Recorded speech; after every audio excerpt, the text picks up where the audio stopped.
Mesdames et messieurs, vous savez, à chaque édition, on a quelqu'un d'exceptionnel à vous proposer. On a quelqu'un qui fait des choses incroyables et qui vous inspire. Parce que c'est ça le principe, on doit vous présenter sur des médias des personnes qui vous donnent envie de vous lancer, qui vous donnent envie d'être la meilleure version de vous-même, parce qu'elles-mêmes, elles ont osé. Parce que quand vous osez, qu'est-ce qui se passe? Soit vous réussissez, soit vous échouez. Et si vous échouez, vous apprenez pour pouvoir vous relancer. Parce qu'on le dit très souvent, tant qu'il y a la vie, ça veut dire que tout est possible.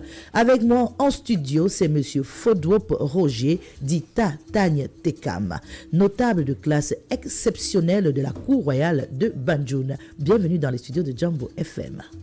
Merci Tessa. Tu sais que chaque fois qu'on a été ensemble, ça a été très heureux. Je me sens très heureux et je dis bonjour à tous nos téléspectateurs et tous ceux qui écoutent FM 91. Voilà, et je vais remercier encore monsieur Fodo parce que on sait que votre week-end c'est toujours à l'ouest. Ah, ça... Mais pour une fois, vous avez dit je vais rester suédois parce que vous avez demandé et je crois que ce jour, on va en profiter pleinement. Dites-nous, quand on dit notable de classe exceptionnelle de la Cour royale de Banjul, qu'est-ce que ça représente concrètement? Ça veut dire que je suis un notable un peu hors hiérarchie parce que le nom Tagne Tekam aurait été plus gros que ça si ça existait. Mais le roi de Banjul n'a pas trouvé une catégorie encore plus grande que ça. Plus grande que ça, d'où Tagne Tekam qui signifie, comme je le dis à chaque passage. Et vous entrez dans la notabilité à quel âge concrètement? Ou bien vous êtes né avec ce titre de notable? Non, pas du tout. Comment ça se passe? Je remplace un grand homme qui a été mon père, qui a été très puissant dans la tradition bambileke, principalement à Banjul. Voilà, parlez-nous un peu de ce papa, parce que si vous êtes là aujourd'hui, il faudrait qu'on en profite pour découvrir qui est cet homme. C'est quelqu'un que j'ai perdu mon nom, mon nom de Fodwop Roger, parce que si vous m'appelez hors d'ici Roger Fodwop, je ne saurais même plus si c'est moi ou pas. Je porte entièrement son nom qui est Tagne Tekam. Ta déjà, ça veut dire père, le père de tout le monde. Et Tagne Tekam, c'est lui. Tagne, dans un premier temps, Tagne veut dire Tagne, chef de la machette pour ceux qui connaissent la région de l'Ouest, qui représente la machette pour faire la guerre. Donc mon père était un chef de guerre. Un guerrier. Oui, un chef, pas seulement. D'accord. Voilà. Donc aujourd'hui, quand vous me demandez cet homme, je crois que chaque fils devait aimer son père comme je l'aime. Je ne crois même pas qu'il est mort parce que chaque fois que je suis dans la concession familiale, je lui dis bonjour avant d'aller chez moi, dans sa tombe. Et ça s'est passé comment la transmission? C'est ça que nous aimerions découvrir. La transmission, c'est quand en Afrique, on nomme pas celui qui doit te représenter par hasard. Il faut qu'il ait des qualités. Je crois, je serais en train de me vanter en disant que je crois même que dans notre fief, je suis peut-être un exemple. Ça, je peux vous assurer. Si je n'étais pas un exemple, je ne serais pas dans ce studio. Voilà. Donc, dites-nous concrètement, est-ce que ça vous a pris tout jeune, ça vous a empêché de vous épanouir? Comment est-ce que le process, on vous avait préparé dès l'enfance? En général, j'ai beaucoup aimé mon père. J'étais auprès de lui à partir du moment où j'ai été âgé, mais il m'avait écarté autour de lui. J'ai vécu à Djibouti, que si un jour ça vous arrive d'arriver à Banjul, on va commencer par là.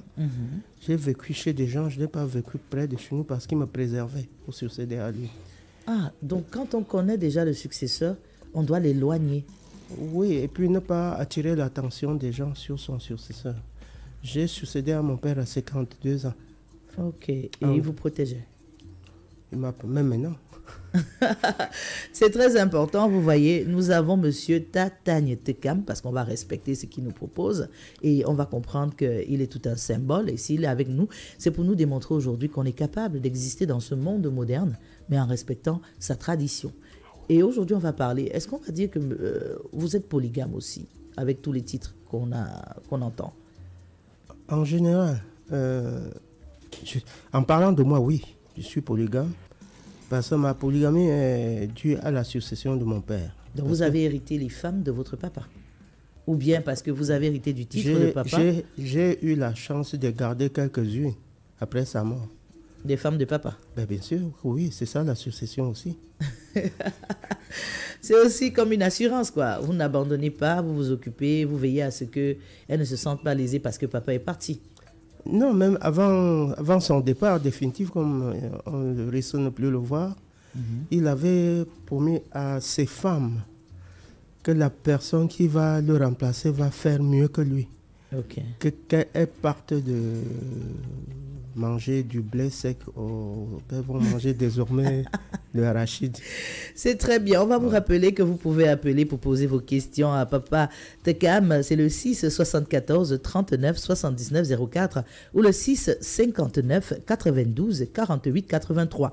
Nous avons une question pour vous pour gagner 5000 francs et pouvoir passer un super week-end. On ne sait jamais. Quel est l'outil le plus utilisé par les Africains pour assouplir leur chevelure?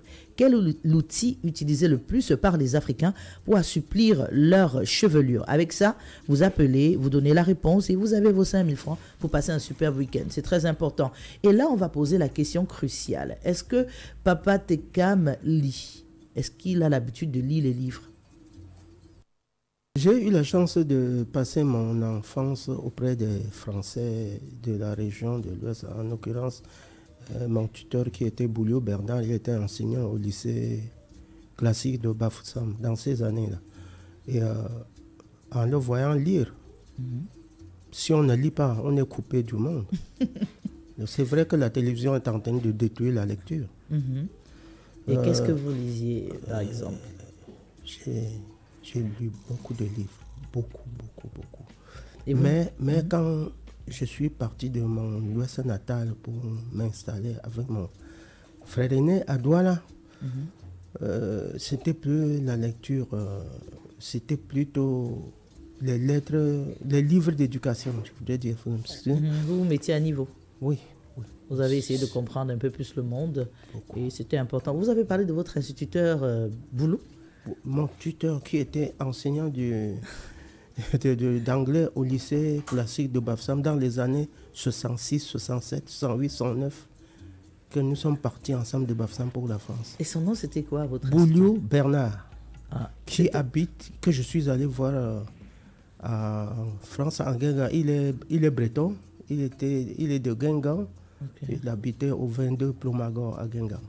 Je suis allé le voir quand je suis devenu quelqu'un. Donc, il vous a donné le goût de la lecture, vous vous êtes lancé dedans. Oui. Et quand vous avez lu, qu'est-ce que ça vous a véritablement apporté pour l'homme que vous êtes aujourd'hui? Dans la lecture forme l'homme dans toutes les dimensions. Ça dépend du sens qu'on veut comprendre. Parce que quand je vous dis que ma génération, nous on a lu pour nous former les journaux comme Zorro, Zambla, Rodéo. Rodéo, oui. Voilà. Et il y avait beaucoup de lectures et des très, très grands mots français dedans. Et quel est le livre, si on dit un livre africain qui vous a marqué, qui vous a inspiré? Là, comme ça, sur le coup, vous n'avez pas... Non, il y a Mamadou Ebineta. C'était pour la grand-mère. Invité. On va maintenant entrer dans la galerie et on va parler un peu de ce que nous avons de sacré. Qu'est-ce qui est sacré du côté de l'Ouest? Qu'est-ce que vous voyez comme sacré? Et en général, c'est la culture bamileke. Dans l'ensemble? Dans l'ensemble. Parce que quand on dit bamileke, ça veut dire c'est une force. La force est très soudée. Mais l'homme bamileke, c'est l'homme qui se laisse dominer, qui l'accepte. C'est un soumis. Oui, sa soumission, parce qu'il sait qu'il réussira. Ah. Oui. Donc, vous pouvez regarder. Vous n'avez aucun bamileke qui peut dire que c'est lui tel. Mais il sait qu'il est fort. Il sait que ceux qui sont en face sont faibles. Mais il accepte sa place. Ok, là, c'est assez intéressant. Ça revient à dire simplement qu'un homme qui est fort, il n'a pas besoin de le clamer haut et fort. Non, pas du tout. Et les autres qui viennent pour gagner derrière quelqu'un doivent pouvoir rester humblement, se soumettre pour pouvoir gagner de l'autre. Ben ouais. Oh là là, c'est intéressant et c'est important à savoir. Parce que souvent, on a l'impression qu'on dit aux autres, ne vous laissez pas écraser, imposez-vous et tout. C'est votre valeur qu'il faut protéger. Donc, c'est pas ça dans la culture bamileke. Non. On ne dit pas que je suis telle personne. On se fait découvrir. Comme les bamilekés se font découvrir. Ok. Ouais. C'est assez intéressant de savoir cela. Est-ce qu'on peut parler des fétiches? Y a-t-il des fétiches du côté de l'Ouest? Les bamilekés sont aussi simples que vous pouvez croire. Peut-être avant notre ère, mais l'existence. Je prends un cas aussi simple qu'on croit qu'on a de la magie pour avoir de l'argent. Non? On parle, c'est les femmes-là, c'est ça? Oui, c'est de ça que je Ça se passe comment? C'est vrai, c'est pas vrai? C'est faux. Ah bon? L'homme bamileke est chercheur. Et tout le monde cherche, monsieur Fodo. Ben, on cherche comment? Vous savez que les bamilekés disent que 5 francs ne quittent pas son frère. Si un bamileke n'a pas 1000 francs, il ne mange pas pour 200 même. Ok. Il se ruine. C'est un système d'économie. C'est ce que vous voulez dire. C'est ça le femme-là au fond. C'est un système de privation. Si on veut réussir, on doit se priver de quelque chose. Ok, donc ce qu'on nous dit très souvent, qu'il y a des rituels, il y a des choses qu'on demande de faire pour devenir riche et tout, c'est du bobard, des bobards, quoi, c'est ça? Madame, si vous pouvez croire, pourquoi tout le monde n'irait pas à Femme-là pour être bien? Si ça existe. Là, tout de suite, on va descendre au Togo. On va un peu découvrir comment le marché des fétiches se présente.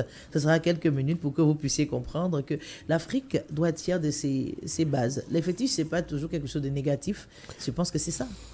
Mais la fétiche, ça dépend du sens. Hein. Si c'est pour sauver, oui. Mais si c'est pour détruire, ça n'a pas le droit d'être et ça n'existe pas chez nous pour détruire. Je défends une cause, je défends la cause bamileke.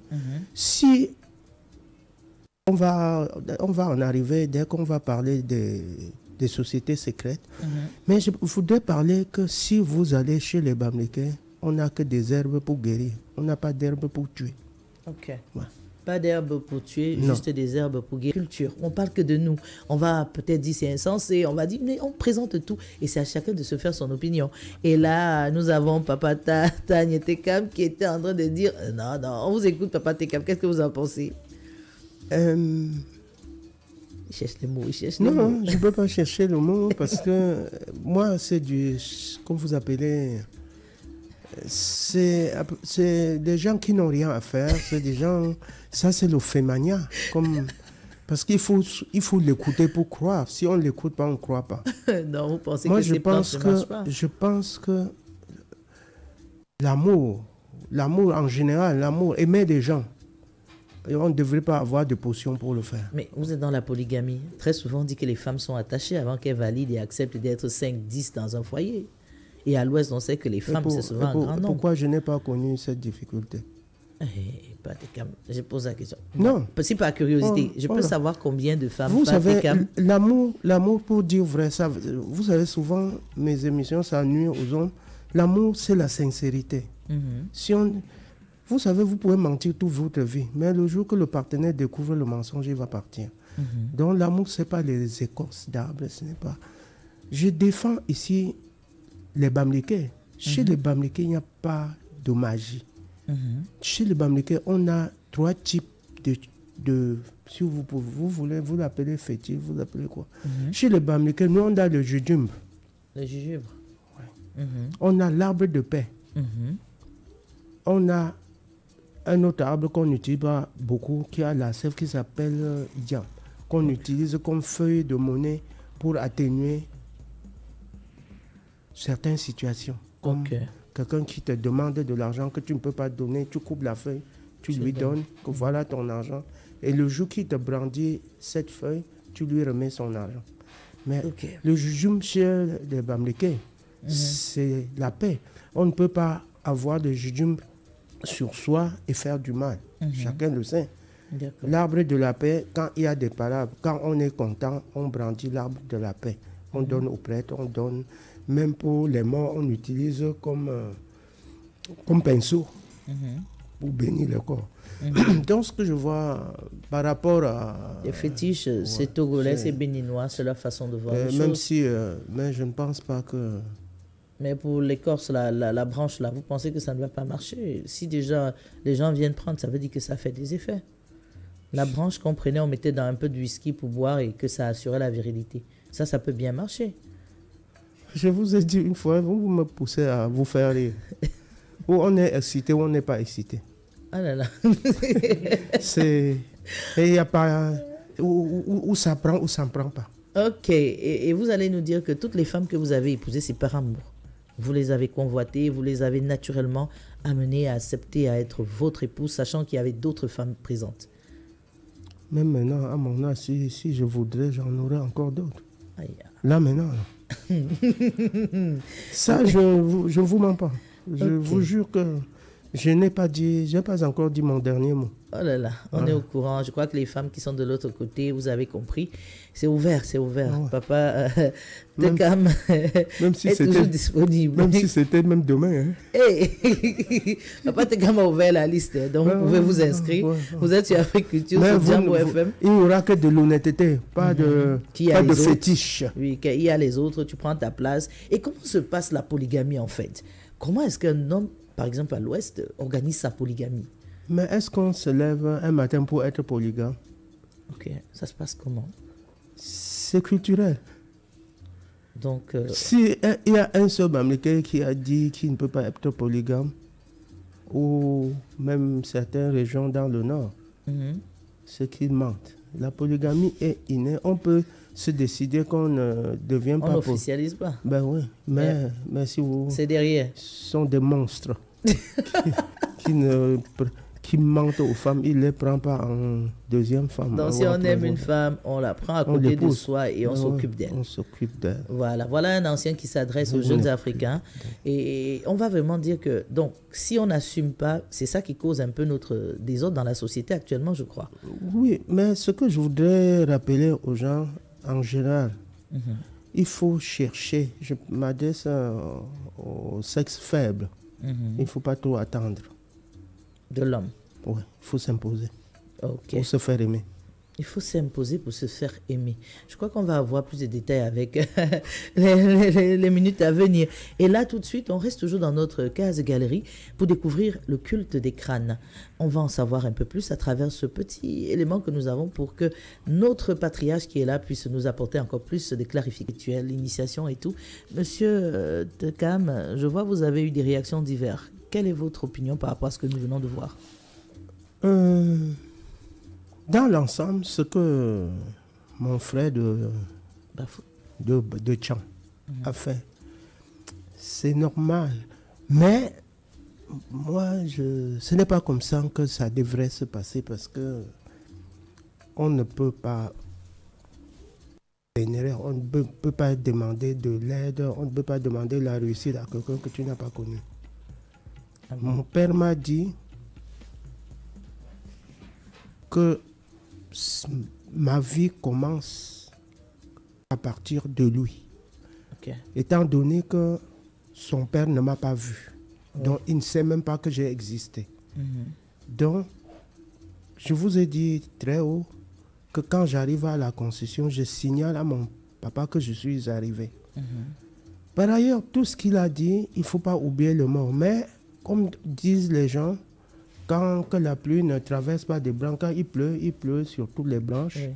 Quand on répand, par exemple, le maïs écrasé, et il est pour la concession, c'est pour tous les morts. Okay. Mais en général, quand on a aimé sa grand-mère, si on l'a connue, on la vénère parce que c'est ta descendance directe. Si on ne parle que de sa mère, de son père en général, de son grand-père si on l'a connu. Ouais. Dans notre tradition, on peut abriter tous les autres, mais ça se suit par suivant. Okay. De manière que quand on a ses enfants à soi, leur vie commence par toi. Aujourd'hui, des enfants que j'ai faits après la mort de mon père ne peuvent pas parler de mon père. Ils Oui. n'ont pas connu. Mon père ne peut même pas les maudire. Il n'est pas simple. Mais la malédiction, nos malédictions viendront directement De ceux que vous avez connus. connus. Plus ou moins. Ça, c'est ce que je veux. Ça, c'est ce que devait. Ça, c'est ce que ça doit se faire. On ne peut pas. Je ne peux pas aller. Peut-être mettre en sécurité, oui. Mais pas vénérer comme si c'était mon père. Ok. Bon. Et il y a une question. Est-ce que l'affaire de crâne, qu'est-ce que vous en pensez? Est-ce que ça fait partie de notre vie? Beaucoup de personnes disent non, c'est pas bon, ce n'est pas normal, on doit adorer un Dieu. Et... Ceux qui disent ça,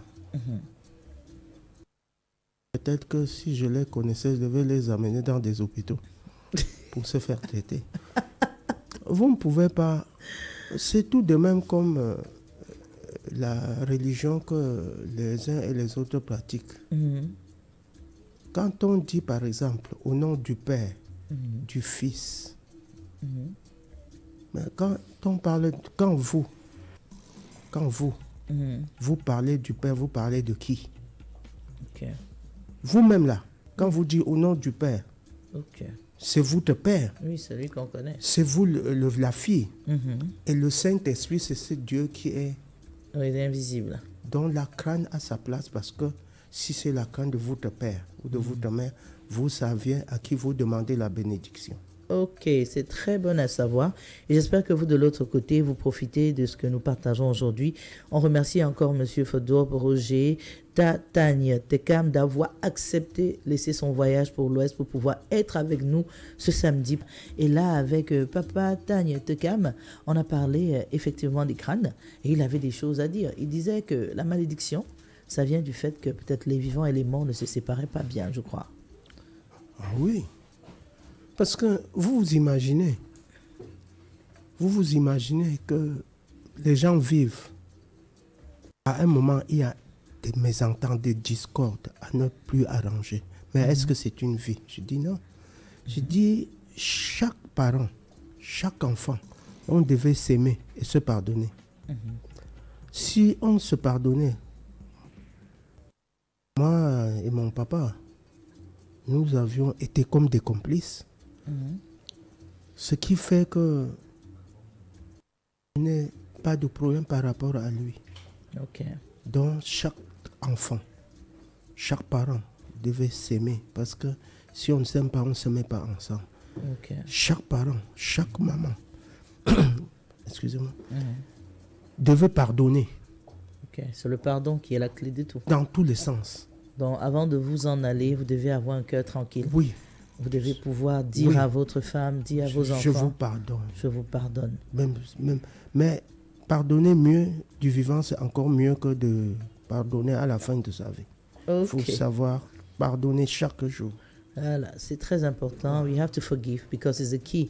Most of the times we think that we have to keep in our hearts when we are going. What you do is automatically you're putting some evil spirits on your family because you go with a heart full of hatred. It's not something good. And our guest today is asking you out there to forgive. And it's better to forgive before you die. You should not forgive when you are already dying. Forgive while living because it makes your generation, it makes your children to be secured. So let's think about it. Bex, vous êtes avec nous pour pouvoir découvrir quelles sont vos réalités, le terrain, c'est ça, les racines. On fait un tour pour comprendre et j'espère que vous, de l'autre côté, vous prenez le temps de découvrir parce qu'on s'assoit et c'est parce qu'on ne connaît pas la culture de l'autre que quelquefois on n'arrive pas à se comprendre. Et quand vous êtes avec nous, nous vous donnons la possibilité de voyager dans ces différents coins et de comprendre comment est-ce qu'ils fonctionnent. Là, j'ai avec moi Monsieur Tekam qui a écouté, qui avait un commentaire à faire par rapport à cette initiation qui nous venait du Gabon. Que vous en pensez? Vraiment, c'est acceptable, c'est juste, ça se passe comme ça pour protéger les pays, les contrées, les familles. C'est fondé. Donc c'est une étape naturelle pour un jeune Africain d'aller suivre un rituel d'initiation pour pouvoir grandir. Absolument. C'est pas une honte très souvent comme on nous donne l'impression. Non, pas du tout. Pas du tout parce que si vous voulez que nous disions des choses telles qu'elles sont. Dites-nous, nous sommes là pour ça. Notre chef de l'État n'a pas fait ça dans toutes les régions du Cameroun. Vous pouvez le renverser. Ça, c'est un exemple oui. indiscutable. Oui. Il est allé, il s'est fait c'est initier dans toutes les régions. Il a reconnu que je suis un homme du Cameroun. Et aujourd'hui, on l'a toujours et il est là, il nous comprend. Il arrive à discerner chaque culture, chaque tradition et discuter avec les élites sans problème. Et véritablement, c'est quelque chose qui marche. Donc, vous les jeunes... Il faut suivre le pas des anciens. Voilà, dans donc ce sens. Ok, donc les jeunes qui avaient un peu honte, parce que souvent on arrive au bureau, on a honte, on ne veut pas montrer qu'on est allé au village, on a peur de montrer qu'on a suivi des rites. L'initiation, elle est normale. Ouais, ça vous donne autorité dans votre région. Parce que quand vous naissez, vous avez déjà le droit de terre. Vous existez, vous avez mangé cette terre. Mais maintenant, il faut montrer que vous êtes digne d'appartenir à cette région. Et cette initiation, c'est très important. Ouais. Donc, j'espère que vous avez profité. Et là, comme on a parlé du Gabon, je vous propose un peu d'aller voir avec le vaudou, tellement c'est contre... Tout le monde a beaucoup à dire sur le vaudou. L'initiation, c'est quelque chose d'important. C'est des étapes qu'on traverse. On est ensemble sur Jambo FM, c'est Africulture. Cette édition était assez particulière parce qu'on a décidé de profiter de notre notable de classe exceptionnelle de la Cour royale de Banjul qui est avec nous aujourd'hui pour entrer encore dans tous ces détails-là et comprendre. Qu'est-ce que vous dites de ce rituel qui vient du vaudou, de chez les Béninois? Nous devions tout accepter parce qu'on ne crée pas un monde nouveau. Ça existait. Mais chez eux, c'est un peu, que Dieu me pardonne, c'est un peu plus difficile. Contrairement à notre initiation, souvent c'est pour faire du bien. Ça se passe comment une initiation à l'Ouest? Vous avez été initié? Vous avez été initié? Au moins dans 11 ou 12 cases. Oh, initié dans des cases, qu'est-ce que ça veut dire? C'est la même chose. Mais sauf que chaque rituel a ses lois. Ok. Ouais. Mais tous les rituels, c'est pour sauver les gens, c'est pour ne pas mentir, c'est pour ne pas tromper, c'est pour être honnête, tous les rituels. Ok. Ouais. Donc, mesdames et messieurs, on espère que vous avez profité de notre rubrique pour cette édition et vous avez compris que ce n'est pas mauvais du tout de pouvoir échanger avec les ancêtres, signaler. C'est comme si on va faire à la porte. Coq, coq, coq, coq, coq. Tonton, tata, je suis là. Papa, maman, je suis là. N'ayez plus honte parce que le matin, souvent, vous arrivez dans des entreprises, vous voyez des personnes qui ont passé le temps au village. Ils vont vous dire, je suis allé voir une tata malade. Ils appellent la maladie dans leur maison alors qu'ils sont simplement allés reconnaître d'où ils viennent. Ils ont repris le contact avec les ancêtres et ils ont dit, nous avons des enfants aujourd'hui, la déconnexion doit finir. On ne veut pas se retrouver demain à courir pour rattraper les bêtises du passé. Donc, mesdames et messieurs, c'est ça, Africulture, sur Jambo FM. Je vous remercie de votre attention et sachez-le, on n'a pas fini de se balader à travers le continent. I'm happy to have you here and we are going to talk about this particularity, the Ndop, from the western part of Cameroon. And from what you heard, we discovered that it's something that is present in most regions of the Bamili case and others. And now we're going to talk about why do people have to scramble over it? Because we have some people saying that it's not fair. Not everybody should wear it. And the next minute we have the fake one which is going around. What do we do? How do you take that idea? We have our guest today who is going to give us a way to see things. And I think that we are going to have the possibility also to listen to you. Ça c'est un appel ou... Oh, allô? Allô? Allô? Hello? Yes, bienvenue sur Jambo FM, Africulture. Thank you. C'est qui à l'appareil, s'il vous plaît? Mr. Gaston, come again. Ok, vous voulez répondre à la question, j'espère? Yeah. Ok, je note votre réponse. Quel est l'outil le plus utilisé par l'Africain pour assouplir sa chevelure? I propose a comb. There is something lacking. Pardon? There is something lacking to your answer. Okay, I will think again. Okay, think again. There's something lacking. You're not far from it. It's better I tell you.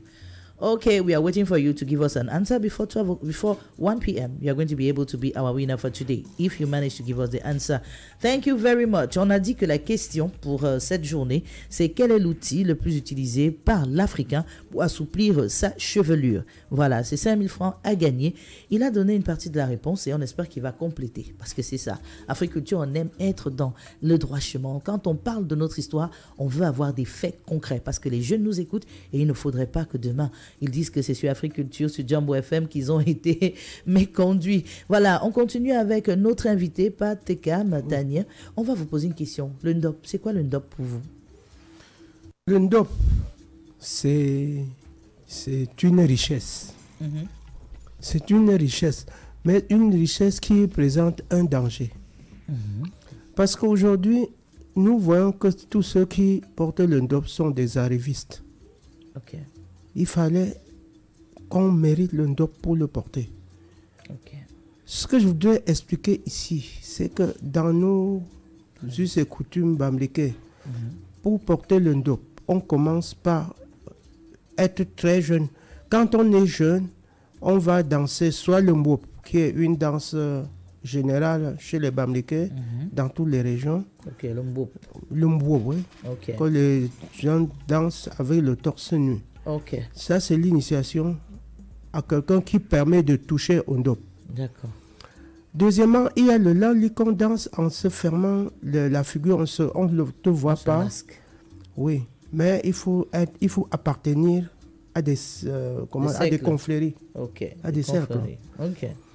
Mais pour ne pas tirer trop, après on devient adulte, on va danser le tau. C'est toujours des cercles. Ok. Ainsi de suite. Mais pour s'approprier de Ndop, il faut avoir un nom. Ce n'est pas n'importe qui dans la rue qui doit porter le Ndop. Ok. Généralement, ce sont des reines. Des reines qui portent le Ndop. Les rois. Ok. Des grands notables. Ok. Des très grands notables. Ok.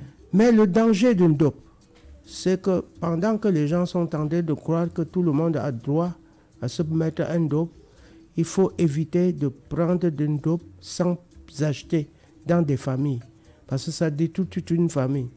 Je ne comprends pas bien. Ça, Il faut acheter le Ndop d'une famille?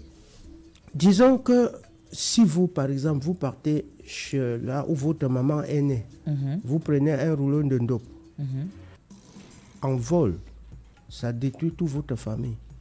Ah, il faut acheter son Ndop. Il faut acheter son Ndop. Il faut même mériter son Ndop parce que tous ceux qui portent le Ndop maintenant, c'est comme des bandits, c'est comme des voleurs qui veulent se faire voir. Okay. Il faut mériter le Ndop. Le Ndop doit être offert par dignité, je veux dire. Mais nous sommes en train de parler d'évolution, de changement. Quand vous parlez d'évolution, de changement, est-ce qu'on doit encore dire que, puisque le Ndop est l'identité quelque part de l'Ouest, je suis d'accord. Est-ce qu'on doit bloquer, empêcher que ce soit connu, alors que ça peut faire des rentrées, faire connaître encore plus le continent? Là où les choses sont parties, même ceux qui portent le Ndop actuellement doivent le mériter parce qu'ils vont aller acheter sur le marché.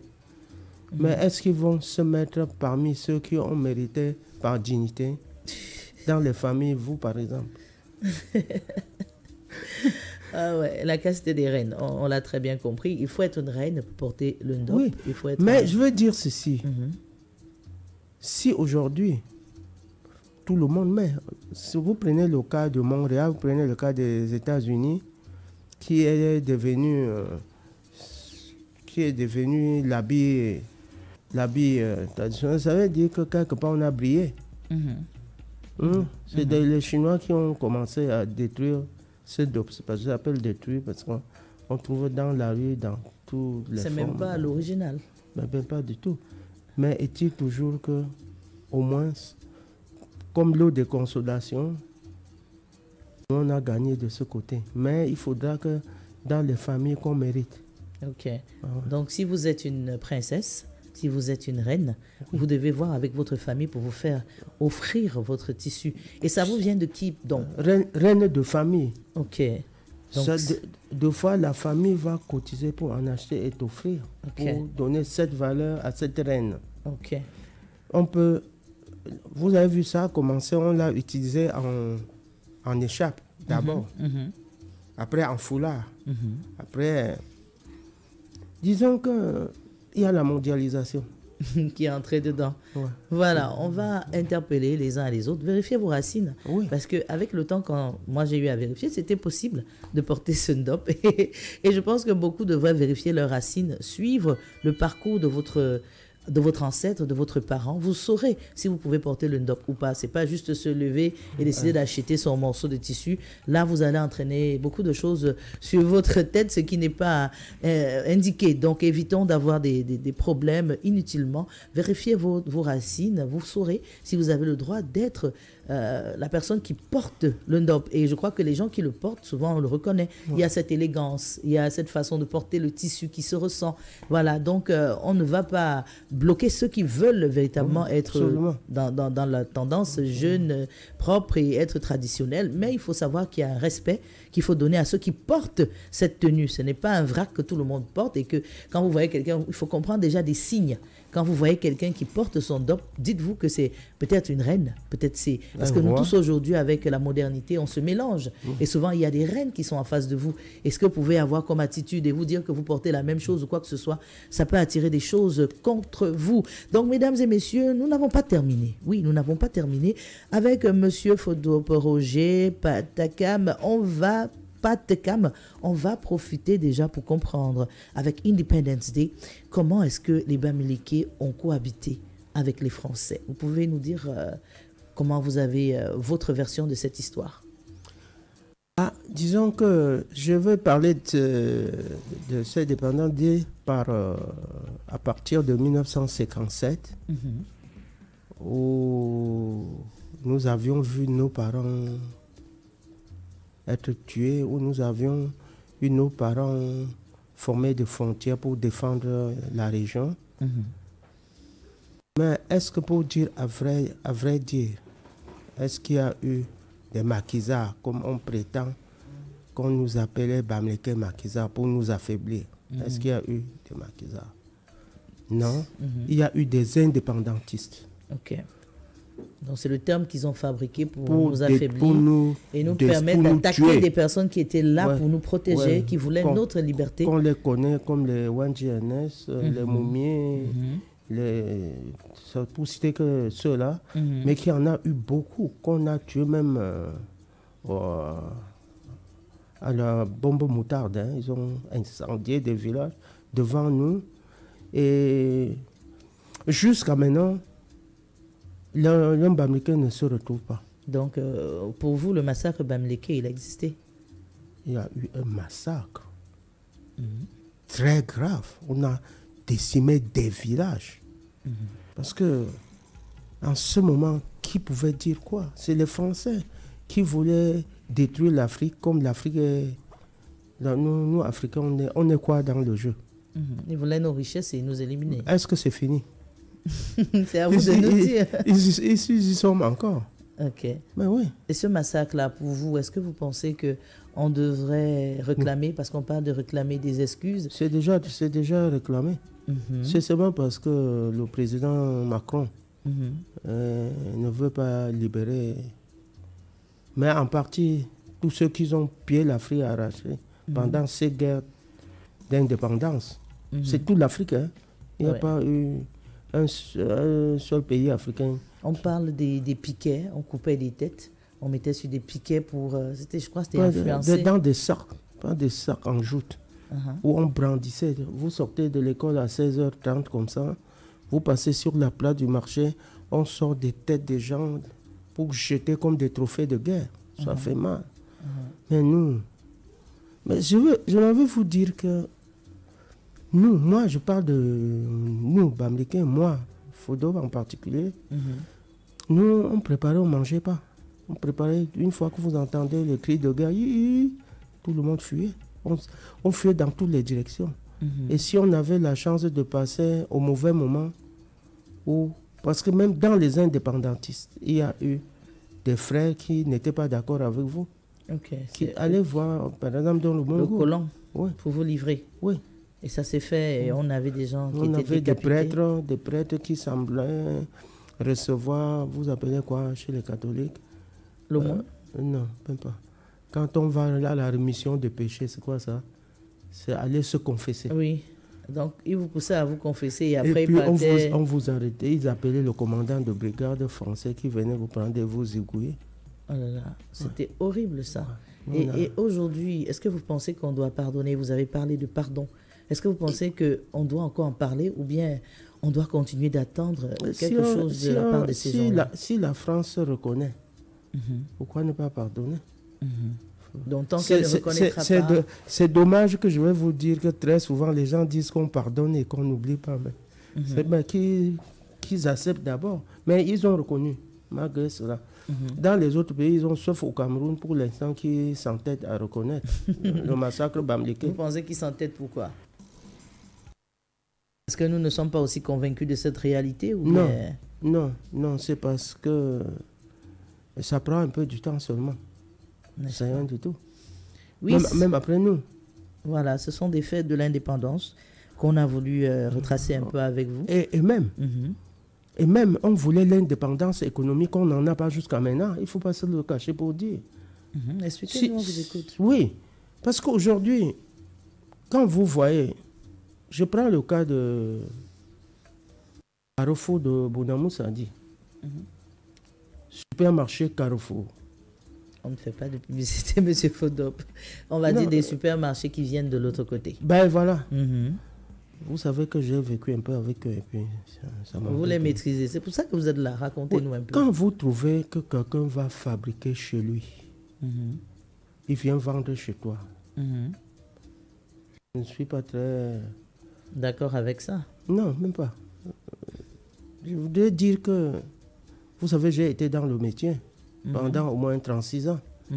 Mais je trouve que partir d'ici, aller acheter en France, négocier avec le revendeur qui l'achète, transporter, payer la douane et aller faire la concurrence avec quelqu'un qui ne paye pas de douane, qui fabrique chez lui, qui négocie moins cher, faire quelle concurrence? Ça tombe mal. Voilà. Donc, je ne sais pas qu'est-ce qu'on... Et aussi le fait qu'on devrait avoir notre indépendance. Parce que ça, récemment... je voudrais, c'est pour ça que je dis qu'on n'a jamais eu l'indépendance qu'on avait voulu. Que les soi-disant les indépendantistes maquisards défendaient. Oui. Parce que vous ne pouvez pas... Aujourd'hui, vous trouverez quel Camerounais qui a un supermarché? Difficilement. Ils essayent de s'en sortir. Il n'y en a même pas. Il y a un peu, comme vous avez dit qu'on ne fait pas, je ne sais pas. Oui. On sait qu'il y en a, mais très souvent, ce n'est pas capital unique. Dans la queue. Oui. Donc, on n'a jamais eu l'indépendance économique. Et vous pensez que pour atteindre cette indépendance, comment est-ce qu'on doit procéder?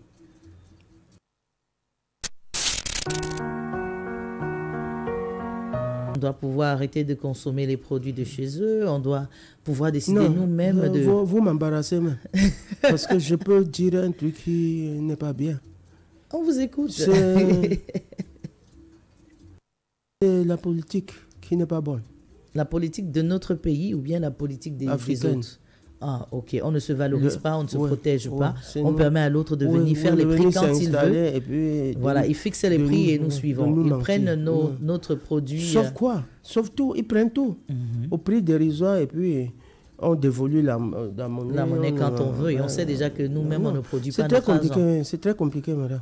C'est parce que des fois, vous faites arrêter des gens nuitamment.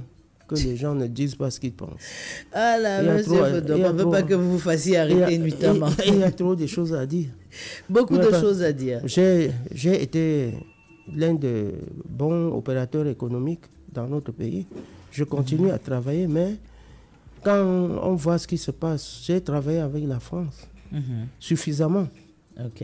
Malheureusement, nous... Et on va voir que vous avez pris le temps. Si vous êtes encore fort à cet âge, si vous avez encore tout ce que vous possédez, ça veut dire que vous avez compris l'équation. Et vous êtes avec nous sur Jambo FM, Africulture, parce que vous voulez partager. Et je pense que les jeunes qui nous écoutent aujourd'hui ont compris. Il ne faut pas s'asseoir et se lamenter. Absolument. Il faut porter les choses. On vous écoute. Aussi vrai, j'appelle tous les jeunes gens de 18 à 45 ans qu'il faut se battre. Toutes les régions du Cameroun parce que la richesse est jeune, elle n'est pas vieille. Quand on a traversé 45 ans sans se situer, on est presque en perdition. Ok. Voilà. C'est très important de le noter et sachez-le, nous sommes là pour essayer de rattraper les choses. Ben oui. Ne vous asseyez pas chez vous et dites que j'ai 40 ans, c'est fini. Non. Non, non. Vous avez encore des options. Nous avons des experts présents sur notre chaîne à tout bout de champ dans tous les domaines pour vous permettre de grandir. C'est ça. Nous sommes là pour travailler le mindset. Je crois qu'ensemble, on a découvert le peuple bamileke. On a vu un peu son histoire. On a un peu compris. C'est un voyage. Personne ne possède la terre. On est tous arrivés. Ah oui. On a trouvé un espace, on s'est assis et on a fait notre génération, on a mis nos enfants. Et aujourd'hui, personne ne devrait clamer être véritablement originaire du Cameroun. Chacun est arrivé un peu de partout et a eu la chance que quelle personne n'est venue l'interdire d'avoir son bout de terrain. Et chacun essaye d'accepter l'autre. Et je crois que c'est pour ça qu'on parle de vivre ensemble aujourd'hui. Absolument. Le vivre ensemble a sa raison d'être. Parce que j'ai un peu voyagé. Le peuple camerounais s'aime beaucoup. Ok. Beaucoup parce que, vous savez, on est frères. Les Camerounais s'aiment trop malgré quelques divergences, mais qui ne durent pas. Et je profite pour demander aux uns et aux autres de continuer cet amour pour cette patrie qui est une patrie de paix. De paix sans comparaison. Ouais, ouais. Voilà, nous sommes au terme de notre émission. Nous espérons que vous, de l'autre côté, vous avez pleinement savouré le contenu qu'on vous a proposé pour cette édition. Et on vous rappelle, c'était tradition et évolution. Il est possible de rester en contact avec sa tradition et de pouvoir grandir en tant qu'homme indépendant, moderne, africain. Gardons toujours le contact avec nos racines. Et là, je vais me tourner vers vous, Monsieur Tekam, pour vous poser une question. Simple, très simple. Un conseil aux jeunes aujourd'hui, votre analyse, votre vision. Si vous devez parler à un jeune qui a envie de s'épanouir et exister aujourd'hui sur le continent, quel est ce conseil que vous lui donnerez? Je crois que vous avez donné d'emblée même la réponse à la question avant de la poser. Vous aviez dit que nous sommes tous arrivés, on a trouvé des terres que ça n'appartient à personne, malgré que d'autres sont en train d'avaler des terres par des milliers d'hectares. Mais nos jeunes, au lieu de fuir notre pays, tel que le font qu'on trouve le désordre en Tunisie et autres, devraient déjà compter en général sur la terre, parce que la terre ne trompe pas, disent les gens. Dans toutes les régions du Cameroun, on peut faire de l'élevage, on peut faire l'agriculture. Nous sommes, comme disait quelqu'un de Fotouni, que la terre est fertile. Les Blancs ont même dit qu'on a profité de... Mais je dis dans les terres, vous appelez les terres que les Chinois achètent. Oui, ça se passe comment? C'est des terres que les jeunes Camerounais devaient cultiver comme... S'approprier. Parce qu'ils abandonnent. On a fait l'opération Yabassi Bafan. Voilà. Ils abandonnent et les autres viennent s'installer dessus, faire leur business et après ils extraient tout. Ils ne cherchent pas à donner un peu à notre propre continent. Et nous sommes ceux qui souffrons encore à la fin. Voilà, il est de base ici, sur Africulture, quand on reçoit un invité, qu'il nous parle un peu avec sa langue maternelle, qu'il passe un message en langue maternelle. Et j'espère que notre notable voilà, va pouvoir faire la même chose et passer un message en langue, je crois que c'est du roman Banjul, quoi. Ouais, bien sûr. On vous écoute. Pour binambwe pour graphie wega pour na gods ga kam somo kuweta yo ga pa fa moneno go baya ga gabzunga ga pa ngwen ka mia pa to nga ngom nagu apa ka poagu somtia patra pi chapo pa gam tok pa jega pa jewe wap ka ja pa pour na kogun yo pa tfoga ja. Merci. On avait comme invité pour cette édition Monsieur Fodo Roger dit Tania Tekam, qui a pris de son temps, qui a laissé l'Ouest pour être avec nous. Ici sur Jambo FM, c'est Africulture. Je suis Tessa Bex. On espère que vous avez profité des connaissances qu'on a partagées avec vous. Et c'est clair, vous êtes africain, vous devez être fiers de cela. On vous rappelle qu'à la technique, il y avait Perrin Fonja. Paul Bessala était juste à côté et je crois que le voyage s'est très bien déroulé. Et là, il est en train de préparer la piste d'atterrissage. Mesdames et messieurs, on espère que vous serez toujours avec nous et que vous allez rester connectés à Jambo FM. Parce que si vous n'êtes pas avec nous, vous n'aurez rien. Vous allez rester toujours la personne que vous êtes. Et pourtant, on voudrait que vous soyez encore meilleur. Mesdames et messieurs, portez-vous bien. À très bientôt.